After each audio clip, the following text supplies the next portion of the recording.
जय श्री कृष्णा।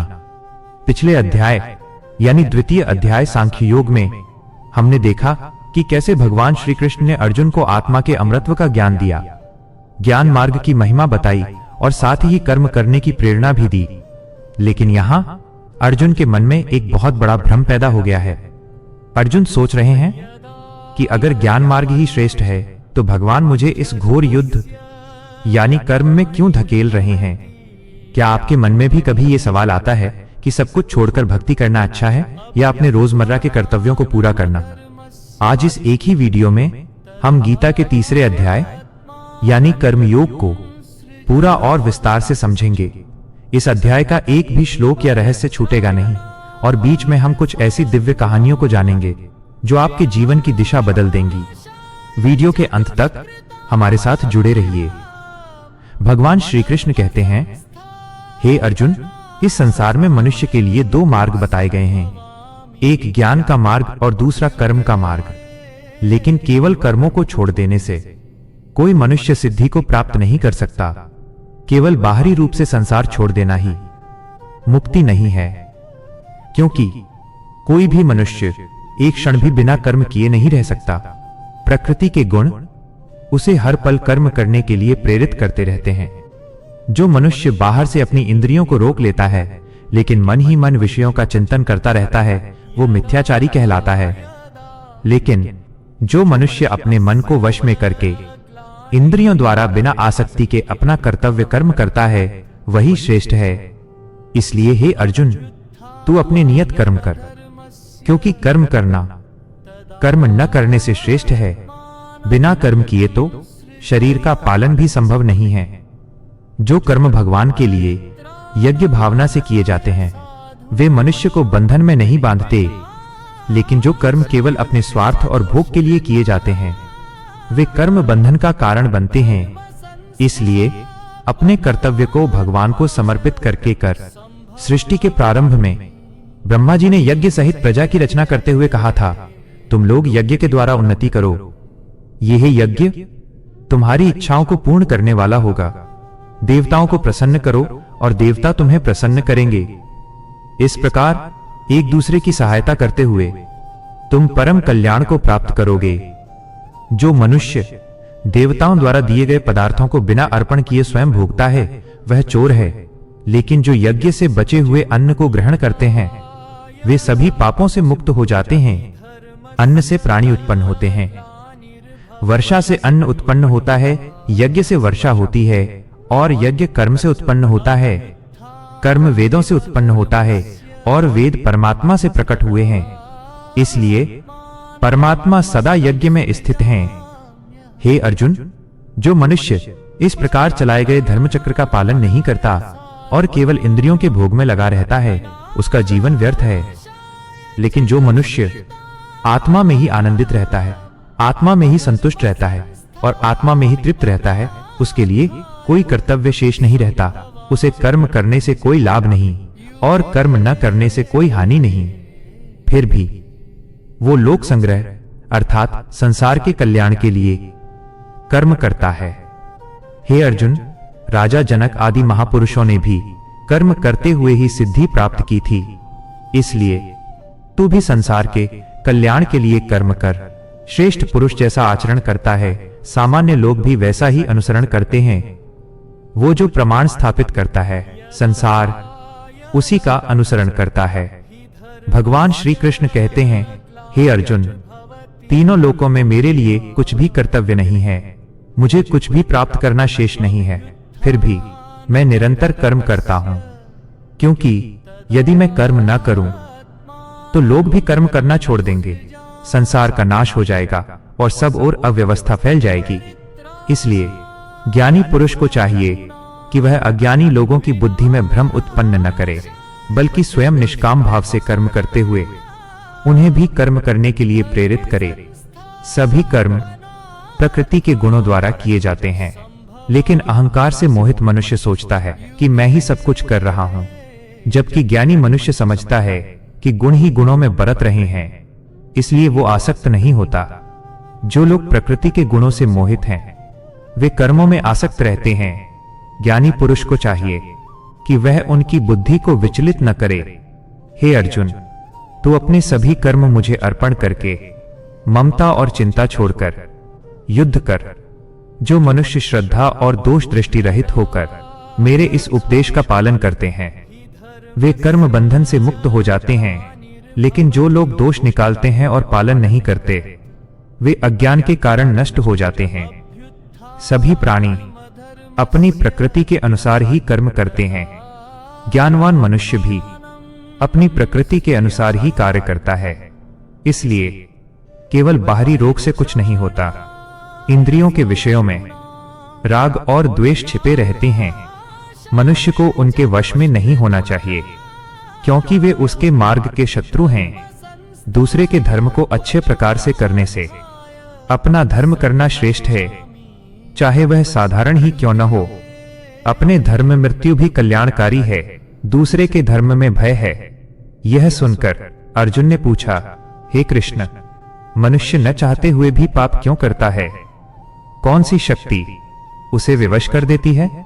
भगवान श्री कृष्ण बोले, यह काम है, यह क्रोध है जो रजोगुण से उत्पन्न होता है। यही मनुष्य का महान शत्रु है। यह कभी तृप्त नहीं होता। जैसे अग्नि धुएं से ढक जाती है, दर्पण धूल से ढक जाता है और गर्भ भ्रूण से ढक जाता है, वैसे ही ज्ञान कामना से ढक जाता है। यह काम मनुष्य के ज्ञान को नष्ट कर देता है। इसकी निवास स्थली इंद्रियां, मन और बुद्धि हैं। इसलिए पहले इंद्रियों को वश में करके इस पाप रूपी शत्रु का नाश कर। इंद्रियां शरीर से श्रेष्ठ हैं, मन इंद्रियों से श्रेष्ठ है, बुद्धि मन से श्रेष्ठ है और आत्मा बुद्धि से भी श्रेष्ठ है। इसलिए हे महाबाहो अर्जुन, बुद्धि से मन को स्थिर करके इस काम रूपी शत्रु को जीत ले। अब इस कर्म योग को एक कहानी के माध्यम से समझो। एक गांव में दो मित्र रहते थे। एक का नाम माधव था और दूसरे का नाम शरण।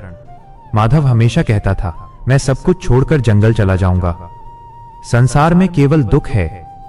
लेकिन शरण अपने माता पिता की सेवा करता, खेतों में मेहनत करता और हर कार्य भगवान को समर्पित करके करता था। एक दिन माधव सचमुच घर छोड़कर जंगल चला गया। उसने साधु वेश धारण कर लिया, लेकिन जंगल में भी उसका मन गांव की सुख सुविधाओं में लगा रहता। कभी उसे स्वादिष्ट भोजन याद आता, कभी सम्मान की इच्छा होती। बाहर से वो सन्यासी था, लेकिन भीतर से विषयों में डूबा हुआ था। उधर शरण हर सुबह उठकर भगवान का नाम लेता और कहता, हे प्रभु, आज का हर कर्म मैं आपको समर्पित करता हूं। वह खेत जोतता, भूखों को भोजन देता, माता पिता की सेवा करता और गांव वालों की सहायता करता। धीरे धीरे उसके चेहरे पर अद्भुत शांति आने लगी। कई वर्षों बाद माधव वापस गांव लौटा। उसने देखा कि शरण के भीतर गहरा संतोष और तेज है। तब उसे समझ आया कि केवल संसार छोड़ देने से मुक्ति नहीं मिलती, निष्काम भाव से कर्म करना ही सच्चा योग है। भगवान श्री कृष्ण अर्जुन से कहते हैं, हे अर्जुन, यही कर्म योग है। कर्म से भागना योग नहीं है, कर्म को भगवान को अर्पित कर देना ही योग है। मनुष्य अक्सर सोचता है कि पूजा केवल मंदिर में होती है, लेकिन जब कोई माँ अपने बच्चे की सेवा प्रेम से करती है, जब कोई किसान ईमानदारी से खेत में मेहनत करता है, जब कोई शिक्षक बच्चों को सच्चे मन से शिक्षा देता है, जब कोई व्यक्ति बिना स्वार्थ दूसरों की सहायता करता है, वही कर्मयोग है। कर्मयोग का अर्थ केवल काम करना नहीं है। कर्मयोग का अर्थ है बिना फल की चिंता किए अपना श्रेष्ठ कर्म करना। आज संसार में अधिकांश दुख इसलिए है क्योंकि लोग कर्म तो करते हैं, लेकिन फल से चिपक जाते हैं। यदि सफलता मिली तो अहंकार आ जाता है, यदि असफलता मिली तो निराशा घेर लेती है। लेकिन कर्मयोगी जानता है कि उसका अधिकार केवल कर्म पर है, फल पर नहीं। एक और कहानी सुनो। एक वृद्ध कुम्हार था। वो हर दिन मिट्टी के घड़े बनाता था। उसका बेटा कहता, पिताजी, आप इतने बूढ़े हो गए हैं, अब आराम कीजिए। लेकिन कुम्हार मुस्कुराकर कहता, बेटा, मैं घड़े बेचने के लिए नहीं बनाता, यह मेरा धर्म है। जब तक शरीर चलेगा मैं अपना कर्म करता रहूंगा। एक दिन एक साधु वहां आया और बोला, तुम इतने शांत कैसे रहते हो? कुम्हार ने उत्तर दिया, पहले मैं हर घड़े के टूटने पर दुखी हो जाता था, लेकिन फिर समझ आया कि मेरा काम घड़ा बनाना है, उसे बचाकर रखना नहीं। अब मैं प्रेम से अपना कर्म करता हूं और परिणाम भगवान पर छोड़ देता हूं। साधु की आंखों में आंसू आ गए। उसने कहा, यही तो कर्मयोग है। भगवान श्री कृष्ण अर्जुन से कहते हैं, हे अर्जुन, जो मनुष्य अपने कर्मों का फल भगवान को अर्पित कर देता है, वह कमल के पत्ते की तरह है। संसार में रहते हुए भी पाप से अछूता रहता है। मनुष्य को कर्म करते समय 3 बातों का ध्यान रखना चाहिए। पहला, कर्म धर्म के अनुसार हो। दूसरा, कर्म में ईमानदारी हो। और तीसरा, कर्म के फल में आसक्ति न हो। यदि कोई व्यक्ति केवल धन कमाने के लिए काम करता है तो वो जल्दी थक जाता है, लेकिन यदि वही व्यक्ति अपने कर्म को सेवा समझकर करे तो उसमें ऊर्जा आ जाती है। एक बार एक राजा ने 3 मजदूरों से पूछा, तुम क्या कर रहे हो? पहले ने कहा, मैं पत्थर तोड़ रहा हूं। दूसरे ने कहा, मैं पेट पाल रहा हूं। तीसरे ने मुस्कुराकर कहा, मैं मंदिर बना रहा हूं। तीनों एक ही काम कर रहे थे, लेकिन तीसरे का भाव अलग था। यही कर्मयोग का रहस्य है। भगवान श्री कृष्ण अर्जुन से कहते हैं, हे अर्जुन, संसार केवल अपने लिए जीने वालों से नहीं चलता। यह संसार उन लोगों से चलता है जो अपने सुख से ऊपर उठकर दूसरों के लिए भी सोचते हैं। यही लोक संग्रह है, अर्थात समाज को सही दिशा देना, लोगों को धर्म के मार्ग पर बनाए रखना। भगवान कहते हैं, जो श्रेष्ठ पुरुष करता है, सामान्य लोग भी वही करने लगते हैं। इसलिए महापुरुषों का जीवन केवल उनका निजी जीवन नहीं होता, वह पूरे समाज के लिए उदाहरण बन जाता है। सोचो अर्जुन, यदि एक पिता अपने बच्चों के सामने झूठ बोले, आलस्य करे और जिम्मेदारियों से भागे, तो बच्चे क्या सीखेंगे? यदि गुरु ही अनुशासन छोड़ दे, तो शिष्य कैसे सही मार्ग पर चलेंगे? यदि राजा ही अन्याय करने लगे, तो प्रजा का क्या होगा? इसीलिए भगवान श्री कृष्ण कहते हैं, हे अर्जुन, ज्ञानी पुरुष को केवल अपने मोक्ष की चिंता नहीं करनी चाहिए, उसे समाज के कल्याण के लिए भी कर्म करना चाहिए। राजा जनक का जीवन इसी का उदाहरण था। वे राजा थे, महलों में रहते थे, राज्य चलाते थे, हजारों जिम्मेदारियां निभाते थे, लेकिन भीतर से पूर्ण योगी थे। उन्होंने संसार छोड़कर नहीं, बल्कि संसार के बीच रहकर आत्मज्ञान प्राप्त किया। एक बार एक ऋषि ने राजा जनक से पूछा, राजमहल में रहकर भी आप इतने शांत कैसे रहते हो? राजा जनक मुस्कुराए और बोले, मैं राज्य चलाता हूं, लेकिन राज्य मेरे मन को नहीं चलाता। मैं कर्म करता हूं, लेकिन कर्मों से बंधता नहीं। यही कर्मयोग का रहस्य है। भगवान श्री कृष्ण अर्जुन से कहते हैं, हे अर्जुन, यदि मैं भी कर्म करना छोड़ दूं, तो संसार का संतुलन बिगड़ जाएगा। लोग आलसी हो जाएंगे, धर्म कमजोर पड़ जाएगा और अधर्म बढ़ने लगेगा। सोचो, स्वयं भगवान होकर भी श्री कृष्ण कर्म कर रहे हैं। वे अर्जुन के सारथी बने, शांति दूत बने, मित्र बने, मार्गदर्शक बने। यदि वे चाहते तो केवल आदेश देकर सब कर सकते थे, लेकिन उन्होंने स्वयं कर्म करके संसार को उदाहरण दिया। यही कारण है कि सच्चे महापुरुष कभी केवल उपदेश नहीं देते, वे अपने जीवन से शिक्षा देते हैं। एक गांव में एक बुजुर्ग शिक्षक रहते थे। वे हर सुबह गांव की टूटी सड़क को अपने हाथों से साफ करते थे। लोगों ने कहा, आप इतने वृद्ध हो गए हैं, ये काम कोई और कर देगा। शिक्षक मुस्कुराए और बोले, यदि मैं रुक गया तो लोग सोचेंगे कि सेवा छोटी चीज है, लेकिन यदि मैं करता रहूंगा तो शायद किसी बच्चे के मन में सेवा का संस्कार जाग जाए। धीरे धीरे गांव के बच्चे भी उनके साथ आने लगे। कुछ दिनों बाद पूरा गांव मिलकर सफाई करने लगा। यही लोक संग्रह है। महापुरुष अपने कर्मों से समाज की दिशा बदल देते हैं। भगवान श्री कृष्ण अब अर्जुन को प्रकृति के 3 गुणों का रहस्य समझाते हैं। वे कहते हैं, हे अर्जुन, ये मत सोच कि सब कुछ तुम कर रहे हो। इस संसार में होने वाले सारे कर्म प्रकृति के गुणों द्वारा होते हैं। सत्व, रज और तम ये प्रकृति के 3 गुण हैं। सत्व गुण मनुष्य को शांति, ज्ञान पवित्रता और संतुलन की ओर ले जाता है। रजोगुण मनुष्य को इच्छाओं, भागदौड़, महत्वाकांक्षा और कर्मों में उलझाए रखता है। तमोगुण मनुष्य को आलस्य, अज्ञान, मोह और अंधकार की ओर ले जाता है। जब मनुष्य क्रोध करता है, लालच करता है, अहंकार करता है, तब वो सोचता है मैं कर रहा हूं, लेकिन वास्तव में वह अपने भीतर के गुणों के प्रभाव में बह रहा होता है। ज्ञानी मनुष्य ये समझ जाता है कि प्रकृति अपने गुणों से कर्म करवा रही है, इसलिए वो अहंकार नहीं करता। एक कठपुतली को देखो, वह नाचती हुई दिखाई देती है। देखने वाला सोचता है कि कठपुतली नाच रही है, लेकिन वास्तव में उसके पीछे डोर पकड़ने वाला कोई और होता है। वैसे ही मनुष्य भी अहंकार में सोचता है मैं सबसे बड़ा हूं, सब कुछ मैं कर रहा हूं, लेकिन वह ये नहीं देखता कि उसके भीतर प्रकृति के गुण काम कर रहे हैं। इसका अर्थ ये नहीं कि मनुष्य जिम्मेदारी छोड़ दे, इसका अर्थ ये है कि मनुष्य विनम्र बने।